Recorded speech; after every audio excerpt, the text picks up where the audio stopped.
오늘 이 아침 우리에게 주시는 하나님의 말씀 예레미야 17장 12절에서 18절의 말씀이 되겠습니다.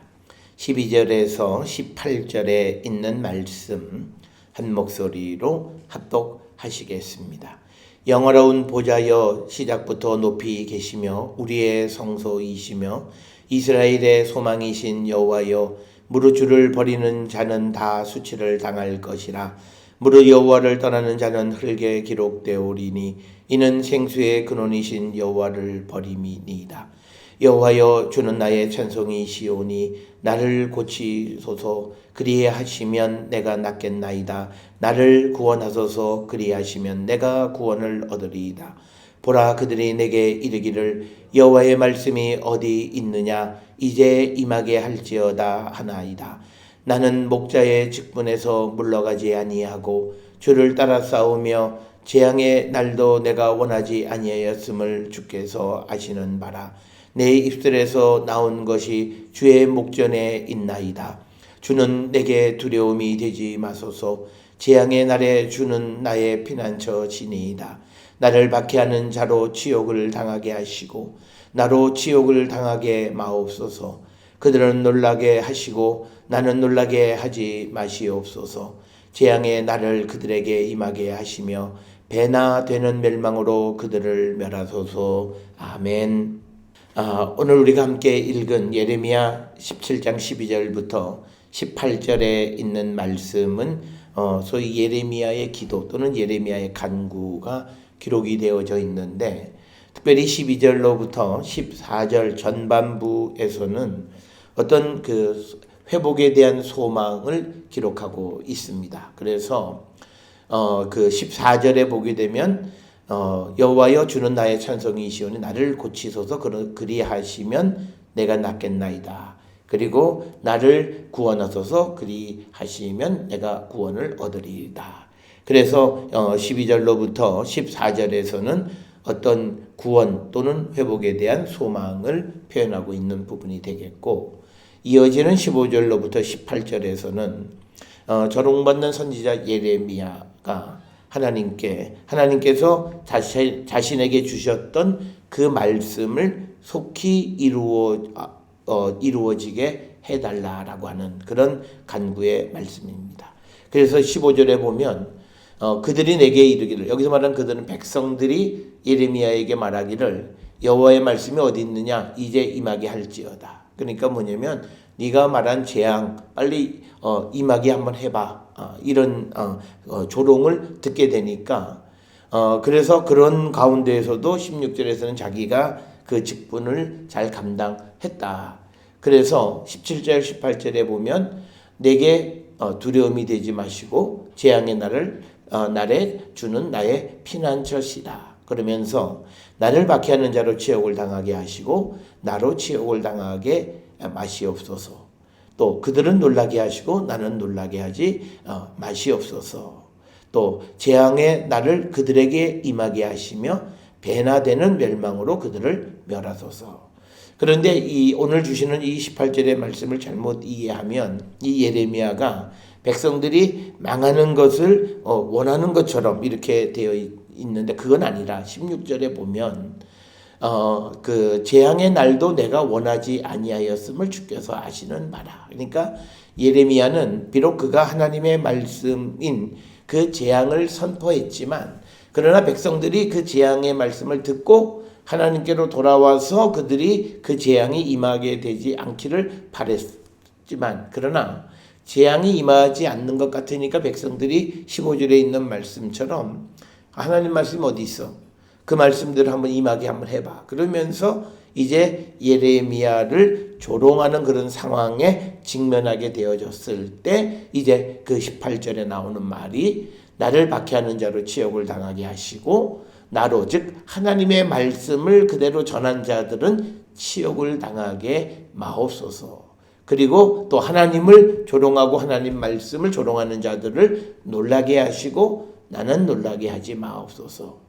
또 재앙의 날을 그 조롱하는 자들에게 임하게 하시며 배나 되는 멸망으로 그들을 멸하소서라고 말하는 것은 하나님께서 나를 통해서 선포하셨던 그 임박한 재앙을 속히 임하게 해달라라고 하는 간구의 소리인데, 이것은 특별히 어떤 그 예레미야가 자기 동족의 멸망을 정말 하나님 앞에 막 나서서 원했던 그런 모습은 전혀 아니다. 16절에 있는 것처럼 재앙의 날도 내가 원하지 아니하였던 것은 하나님이 아신다.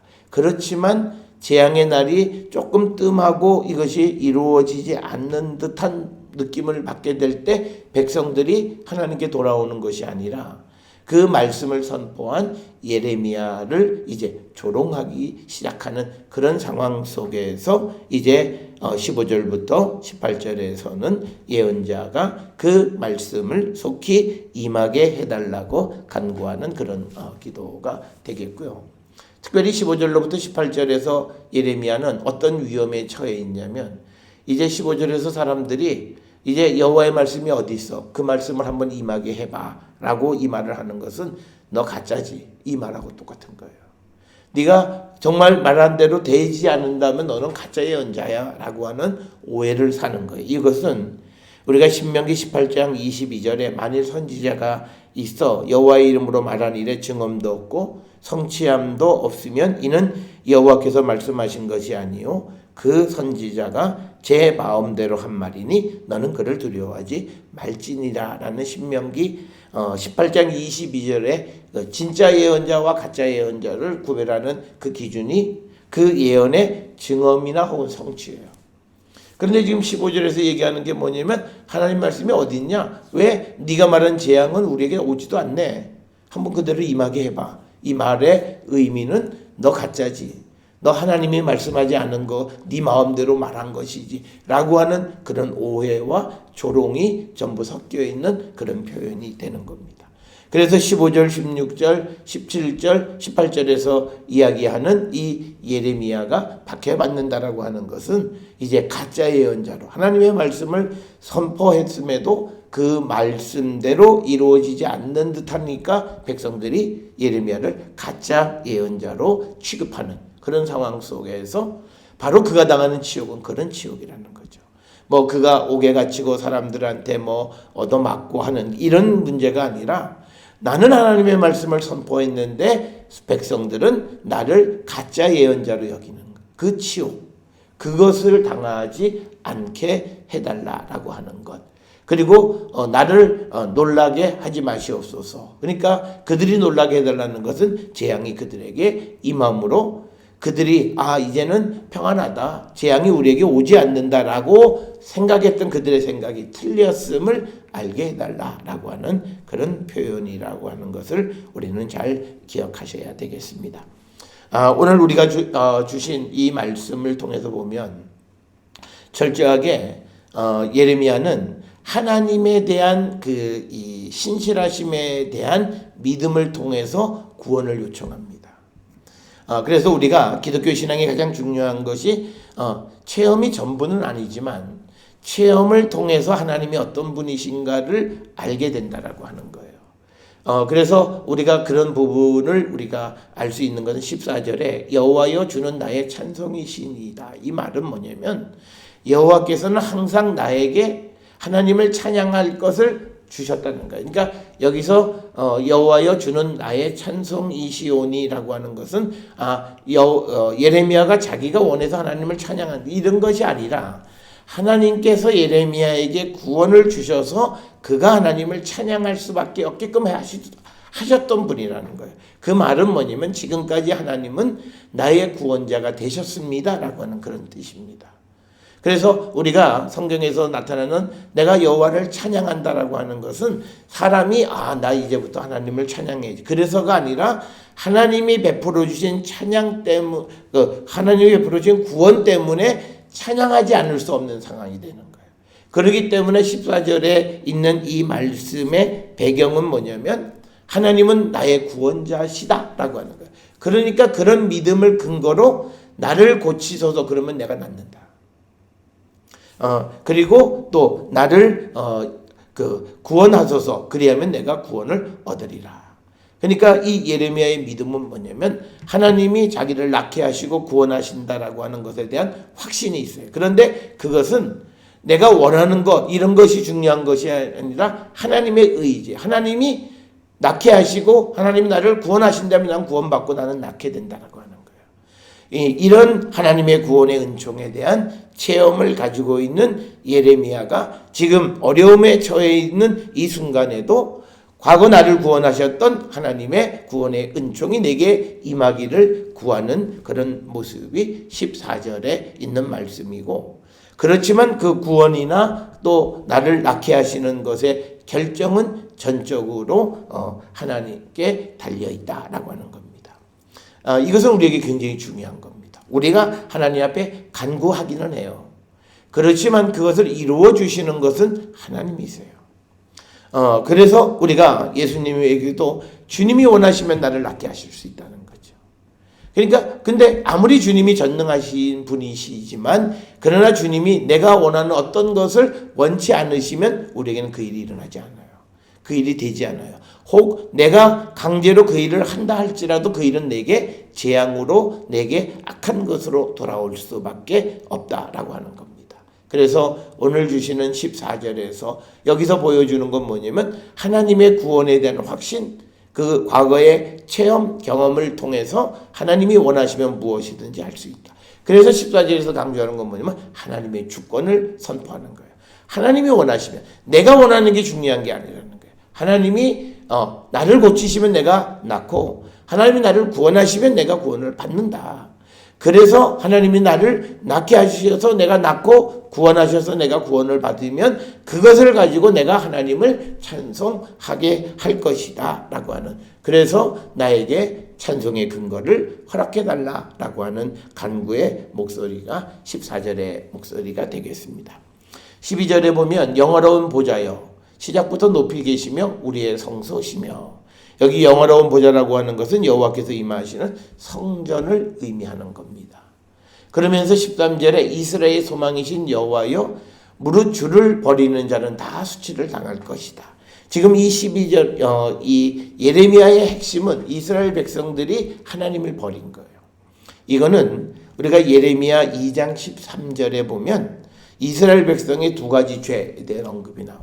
그건 뭐냐면 첫째는 생수의 근원이 되는 나, 즉 여호와를 버린 것, 이게 하나고, 또 하나는 스스로 웅덩이를 판 것인데 그것은 그 물을 가두지 못할 터진 웅덩이에요. 그러니까 뭐냐면 자기심을 의지하는 거예요. 그러니까 하나님을 버리고 자기의 능력을 의지하는 것이 하나님 앞에 죄라는 거예요. 오늘을 살아가는 많은 사람들이 이 사실을 분명히 우리가 성경 안에서 발견하고 고백해야 돼요.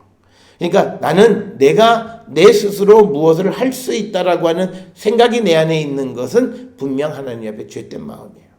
우리가 하는 모든 것, 내가 경영도 하고 계획도 하지만 그러나 그 모든 것을 이루어 주시는 것은 하나님이시다라고 하는 겸손한 고백이 우리에게 있어야 된다라고 하는 거예요. 그래서 오늘 주시는 본문의 말씀에서 이 백성들, 특히 주를 버리는 자, 즉 여호와를 버리는 자, 여호와를 떠나는 자는 다 수치를 당할 것이다 라고 하는 거예요. 그리고 여호와를 떠나는 자는 흙에 기록되오리니, 원래는 이게 기록되는 건 책에 기록이 돼야 돼. 근데 흙에 기록된다라고 하는 말은 영원히 기록되지 못하는 거예요. 흙이라고 하는 건, 여기서 말하는 흙은 진토를 얘기해. 바람 불면 싹 다 없어지는 거예요. 우리가 땅에다가 막대기로 무엇을 쓰거나 또는 해변에서 모래에다가 무는 글씨를 쓰면 파도 한번 왔다 가면 싹 다 없어져요. 마찬가지로 땅에다가 글씨를 그 부드러운 흙 있는 데다 글씨를 쓰고 바람 한번 불면 싹 다 없어지는 거예요. 그러니까 여호와를 떠나는 자는 마치 흙에 기록된 것과 같다라고 하는 거예요. 그의 삶은 영원히 지속될 수가 없다라고 하는 거예요. 그러면서 이제 그 이유는 생수의 근원이신 여호와를 버렸기 때문이다. 그래서 이 예레미야에서 가장 큰 그 신학 중심적인 것 중에 하나는 뭐냐면 우리의 삶의 근본은 하나님이에요. 그래서 하나님을 떠난 인간의 존재는 있을 수 없다라고 하는 거예요. 굉장한 신학이에요. 우리가 예레미야가 많은 역사적인 사건과 어떤 구체적인 상황 속에서 예언과 예언의 성취라고 하는 그런 드라마틱한 이야기들이 전개되어지는 것 때문에 사람들이 좋아하는데, 사실은 이 예레미야서는 우리에게 요한복음을 이해하는 근거를 제시해요. 요한복음에서 강조하는 건 뭐냐면 예수 그리스도가 우리의 생수고 생명의 근본이라고 하는 것을 우리에게 가르쳐 주는 거예요. 그래서 우리가 예수 그리스도 안에, 그리스도가 우리 안에 있을 때 우리가 영원한 생명을 소유한 자가 된다라고 하는 거예요. 그것의 바탕적인 생각이 오늘 우리가 본 이 예레미야서 특히 17장 13절에 보면 생수의 근원이신 여호와를 버렸기 때문에 그들은 다 수치를 당한다. 여기서 말하는 수치를 당한다는 망한다라고 하는 거예요. 그래서 그들은 여호와를 떠나는 자는 흙에 기록되는 것과 같다. 오래되지 못할 것이다 라고 하는 것을 우리에게 분명하게 기록하고 있습니다. 따라서 오늘 우리가 주시는 이 본문 그리고 예레미야 전체의 핵심은 하나님께로 돌아가자예요. 하나님이 어떤 결정을 내리셨다 할지라도 우리가 하나님께로 돌아가면 된다는 거예요. 오늘 주시는 이 14절에 12절, 13절, 14절에 보게 되면 그들이 생수의 근원이신 여호와를 버렸기 때문에 수치를 당하게 될 것이다 라고 얘기하지만 그러면서도 14절에서 바라는 건 뭐냐면 주님이 고치시려면 고치실 수 있다는 거예요. 그리고 주님이 구원하시려면 구원하실 수 있다는 거예요. 그런데 여기에 배경은 뭐냐면 이스라엘이 하나님께로 돌아가면 그러니까 앞에서 여호와를 버렸기 때문에 수치를 당하니까 이제 여호와를 버렸기 때문에 그들에게 재앙이 임박해졌으니까 여호와에게로 돌아가면 그 재앙은 물러간다는 거예요.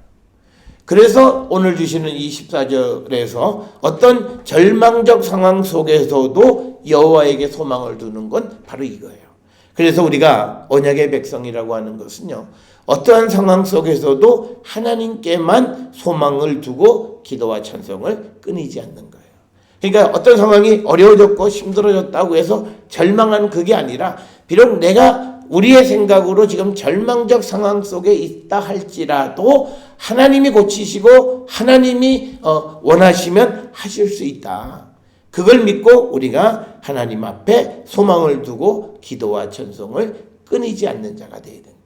이것이 우리가 성도가 세상을 살아가는 모든 영역에서 우리의 삶은 이런 삶이 되어야 한다라고 하는 거예요. 지금 12, 13, 14절 그리고 15절로부터 18절까지 해서 보면 예레미야가 이제 자기가 선포했던 재앙을 속히 이루어서 자기를 조롱하는 자들에게 하나님께서 그들을 멸해달라, 2배로 멸해달라고 이야기하지만 그렇지만 그런 위기적 상황 속에서도 하나님이 고치면 고칠 수 있다는 거예요. 그것이 우리의 믿음이 되어야 한다라고 하는 거예요. 그러나 이런 믿음이 우리의 어떤 변명거리가 되면 안 돼요. 오늘 내가 하나님께로 돌아가야 되는데 하나님은 언제든지 하실 수 있어. 그래서 차일피일 주께로 돌아가는 것을 우리가 미루는 자가 되어서는 안 된다는 거예요. 오늘 주시는 이 본문은 이 말씀이 선포되어 있는 이 순간 그들이 하나님께로 돌아오면 살 수 있다는 거예요. 나가 내일가지라고 하는 그 어떤 하나님께로 돌아가는 것을 우리가 우리의 생각으로 마음껏 우리가 연장하다가 오늘 밤 우리의 생명을 불러가실 수 있다는 거예요. 그렇기 때문에 우리는 우리에게 말씀이 들려졌을 때 그 말씀을 듣고 바로 주께로 돌아가면 얼마든지 하나님 우리를 고치고 우리를 구원하실 수 있는 분이시다라고 하는 이 믿음을 우리는 가져야 된다라고 하는 거예요. 그래서 오늘 주시는 12, 13, 14절에서 이 예레미야는 바로 이런 절망적 상황 속에서도 하나님께 대한 소망 그리고 간구함 그리고 하나님을 찬송하는 것을 게을리하지 않았다. 그래서 우리도 그런 상황이 돼야 돼. 그러니까 이런 거예요. 우리가 사람을 살다가 보면 우리가 원치 않는 어떤 상황이 우리에게 벌어질 수 있어요. 그래서 제가 본분 중에는 이제 그 하던 사업이 망해서 마지막 이 그 집달리에 의해서 강제 이제 퇴거되는 그 시점에도 하나님 앞에 제단을 쌓아요. 예배하고 이것을 주신 것도 하나님이시라고 하는 그 예배를 그 마음이 어떻겠어요. 그렇지만 이 모든 것에 우리의 고백이 우리가 살아가는 모든 삶은 하나님이 주신 거라고 고백을 한다면 내게 당한 그 상황 속에서도 하나님께 소망을 두고 하나님께 기도하고 하나님께 찬송하는 일을 그치지 말아야 된다는 거예요. 우리는 상황이 좋아지면 기도하고 상황이 좋아지면 찬송하고 상황이 좋아지면 하나님께 소망 두는 일을 잘해요. 그런데 상황이 굉장히 우리가 원치 않는 아주 절망적 상황에 직면하면 자포자기하는 분들이 있다는 거죠. 믿음은 그런 것이 아니라고 하는 것입니다. 자, 그러면서 앞에서도 설명을 드렸듯이 15절부터는 이제 백성들이 예레미야를 조롱하는 거예요. 보라, 그들이 내게 이르기를 여호와의 말씀이 어디 있느냐. 그러니까 뭐냐면 예레미야가 이제 너희들은 다 잡혀가게 될 것이고 뭐 이런 예언을 선포했는데 아직 나라가 망하지 않고 몇 년은 더 지속이 돼요. 그러니까 사람들이 봐라, 네 말은 이루어지지 않는다. 만약에 그게 사실이라면 이제 임하게 할 줄 지금 한번 해봐. 지금 조롱하는 거예요. 우리가 믿음 생활을 하면서 우리가 늘 당하는 조롱도 똑같은 거예요. 악인이 잘 되는 것을 보면서 사람들이 믿음 안에 있는 사람들을 조롱해. 그런데 성경 우리에게 얘기하는 건 뭐냐면 그 악인이 잘 되는 것이 잘 되는 게 아니라는 거죠. 하나님의 심판의 때가 정해져 있기 때문에 그때까지 그들이 연장되어지는 것 뿐이에요. 그런데 그들은 내가 지금 아무런 일이 없으니까 잘 되고 있다고 생각을 하고 오히려 말씀 안에 살아가는 사람들을 조롱하는 그런 처사들이 많은데, 특별히 오늘 주시는 이 본문의 말씀에서 예레미야의 잘못은 딱 하나예요. 하나님이 말씀을 주셔서 그 말씀을 전한 것뿐이에요. 그러니까 뭐냐면 오늘날 하나님의 말씀대로 살아가는 사람을 조롱하시면 안 돼요. 그러면 하나님이 그들을 가만 내버려 두지 않으세요. 그래서 오늘 18절에 보세요. 나를 박해하는 자로 치욕을 당하게 하시고 또 그리고 그들을 놀라게 하시고 또 재앙의 날을 그들에게 임하게 하셔서 배나 되는 멸망으로 그들을 멸하소서라고 하는 거예요. 그러니까 뭐냐면 예레미야가 받는 재앙은 다른 거 아니에요. 그가 받는 치욕은 하나님의 말씀을 그대로 선포한 거예요. 내가 원하지도 않아요. 우리가 이 16절에서도 말하는 것처럼 나는 목자의 직분에서 물러가지 아니하고 주를 따라 싸우며 재앙의 날도 내가 원하지 아니하였음을 주께서 아시는 바라. 내 입술에서 나온 것이 주의 목전에 있나이다. 그러니까 뭐냐면 하나님이 주신 말씀을 그대로 살아가는 거예요. 그래서 우리가 세상을 살아가면서 우리가 말씀 안에 살아가는 사람들을 우리가 조롱하거나 그들을 우리가 우리의 생각으로 우리가 치욕을 그들에게 주면 안 돼요. 그러면 하나님은 그를 멸하세요. 그러니까 하나님은 하나님의 사람들을 괴롭히는 사람을 그냥 내버려 두지 않으세요. 그걸 꼭 기억하세요.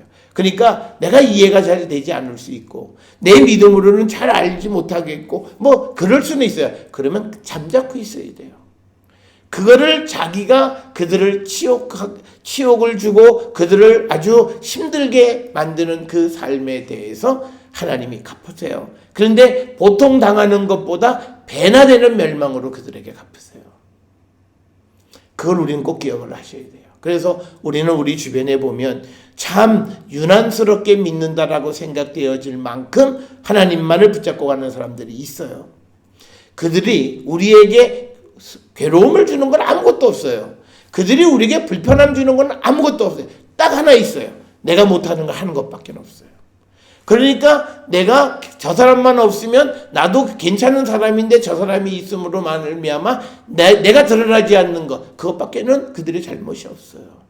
오늘 이 예레미야의 잘못도 하나님이 예언의 말씀을 주셔서 그 말씀을 선포한 것밖에 없어요. 백성들이 저 예레미야만 없었으면 우리가 편하게 잘 살 수 있는데 저 예레미야가 와가지고 재앙을 선포하니까 저놈 없었으면 좋겠다. 그리고 그 예레미야를 박해하는 거예요.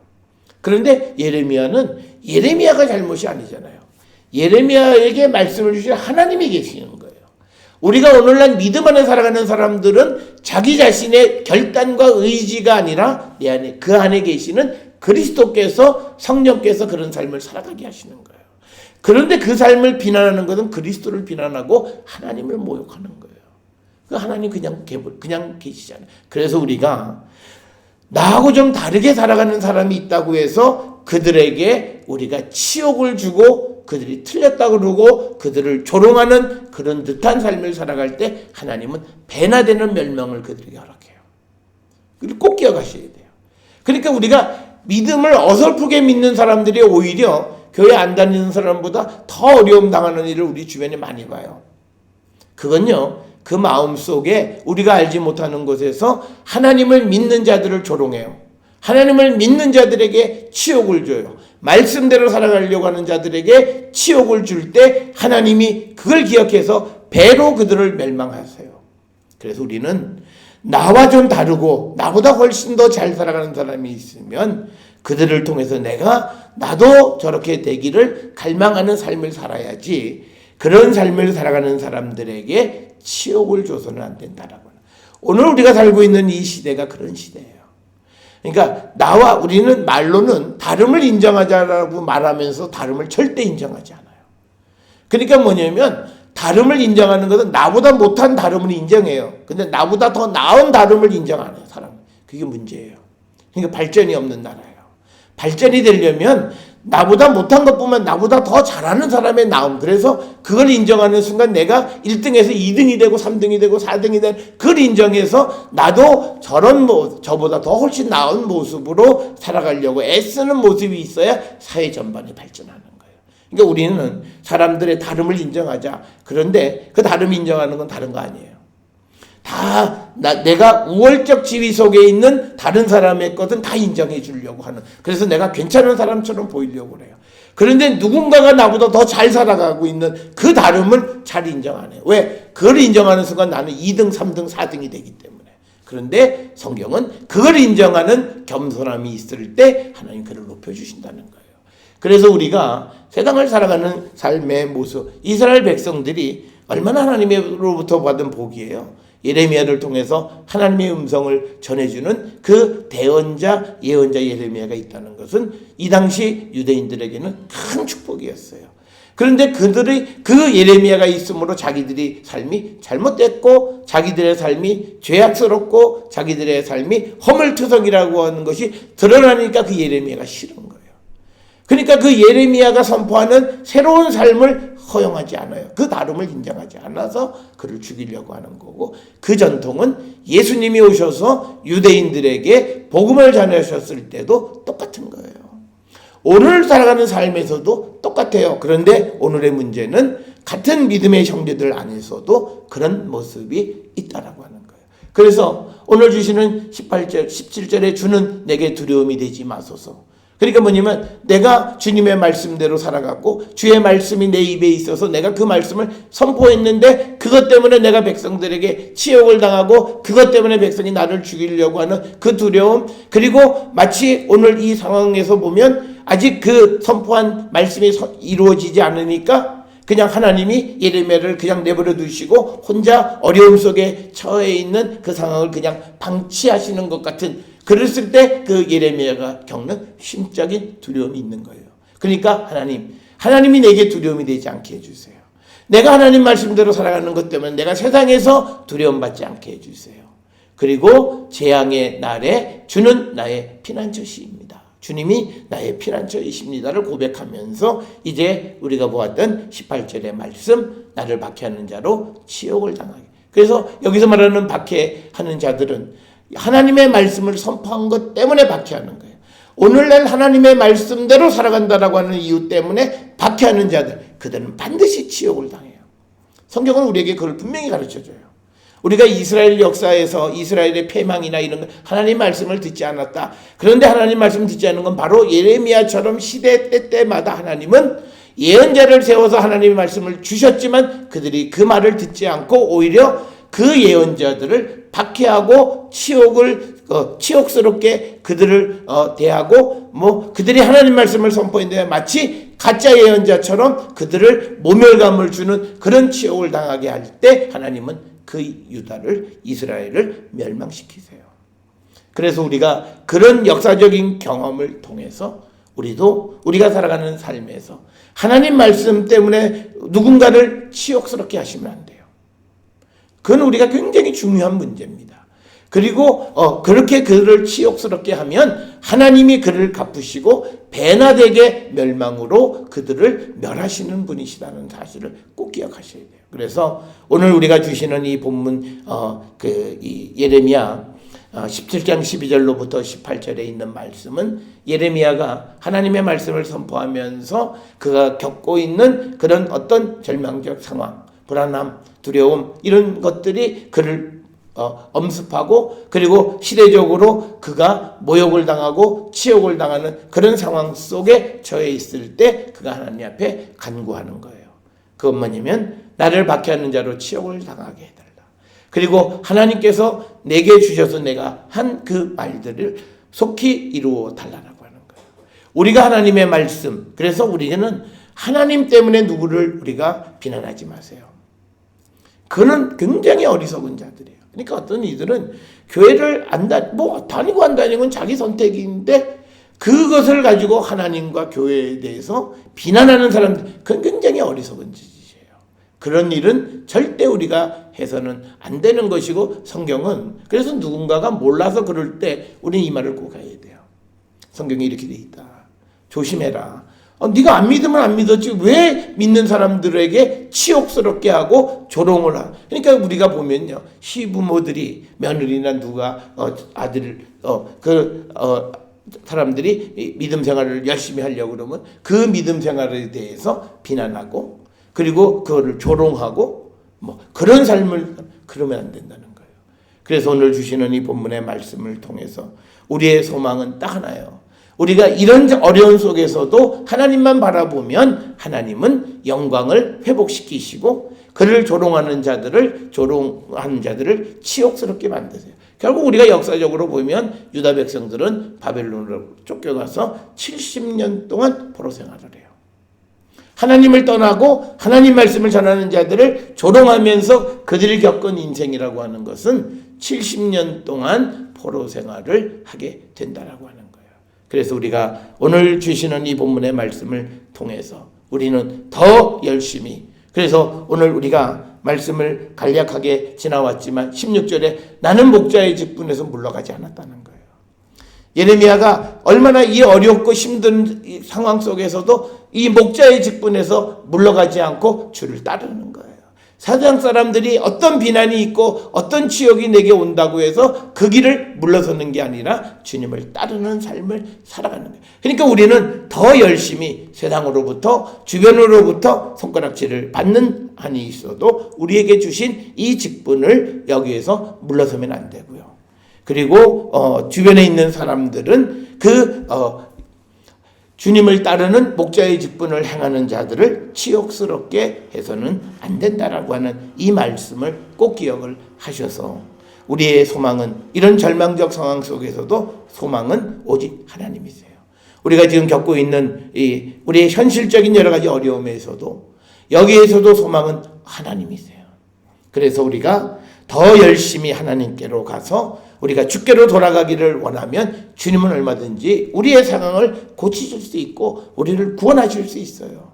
그걸 믿고 우리가 이 어려운 상황 속에서도 절망하지 말고 하나님을 찬양하는 그런 성도가 될 때 우리는 하나님의 구원을 얻을 수 있음을 꼭 기억하셔서 어려운 환경 속에서도 우리가 절망하지 말고 하나님께만 소망을 두고 기도와 찬송을 그치지 않는 우리 모두가 될 수 있기를 주의 이름으로 축원합니다.